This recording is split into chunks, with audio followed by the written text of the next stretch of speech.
కూటమిలో ఉండగా సామాన్య గొంతుకు వినిపిస్తే అది కూటమి దిక్కరను కూడా అవుతుందేమో. ఏముండదు ఇప్పుడు అట్లాగేం వినిపిస్తానని చెప్పట్లేదు కదా, మనం గొంతుకు అది అనేది మొదటి నుంచి చెప్తుంటారు కదా ఆయన. అవును, అందులో భాగంగా వచ్చినటువంటి మేబీ ఆయన పెట్టుండరు ఆ ట్వీట్ అనుకుంటున్నాను నేను. వాళ్ళ టీం పెట్టి ఉంటుంది అది, అందుకని ఆ మొక్క రాసి ఉంటారు. వాళ్ళకి పార్టీ నుంచి అది అలవాటు ఉంటుంది కదా సామాన్యుల గొంతుకు అనేది. ఇప్పుడు అధికారంలోకి వచ్చాక సామాన్యుల గొంతుకు అనేది ఉండదు. అధికారంలోకి వచ్చినప్పుడు సామాన్యుల పని చేసేవాడు అవ్వాలి, సామాన్యుల సమస్య తీర్చేవాడు అయి ఉండాలి, సామాన్యులకు సంబంధించిన సంక్షోభాన్ని పరిష్కరించేవాళ్ళు అయి ఉండాలి. అదే తేడా. ఒక రకంగా జన సైనికులు ఏమన్నా ఇంకా ప్రిపేర్ చేస్తున్నారా? మనం ఇలాగే ఉందాం, మనకు అధికారం వద్దు, మనం ఇలాగే ప్రశ్నిస్తాం, మనం ప్రజల తరపునే ఉందాం అని ఏమన్నా ప్రిపేర్ చేస్తున్నారా?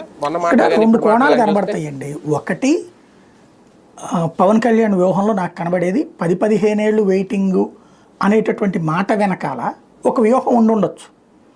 అదేంటి అంటే అలా మాట్లాడుతా ఎప్పుడో ఉన్నట్టుండి బర్స్ట్ అయితే, నేను పార్టీకి చెప్పాను, మొదటి నుంచి చెప్తూ వచ్చే నేను 15 ఏళ్ల పాటు పార్టీని కాపాడతానని, ప్రభుత్వాన్ని నడిపిస్తానని, తోడుంటానని, కానీ వాళ్ళు నన్ను దూషించారో ద్వేషించారో, లేకపోతే ప్రభుత్వం నేను అనుకున్నట్టు పని చేయట్లేదు కాబట్టి నేను ఎదిరించాను, వ్యతిరేకిస్తున్నాను అని చెప్పేసి గబక్కన అడ్డం తిరగచ్చు.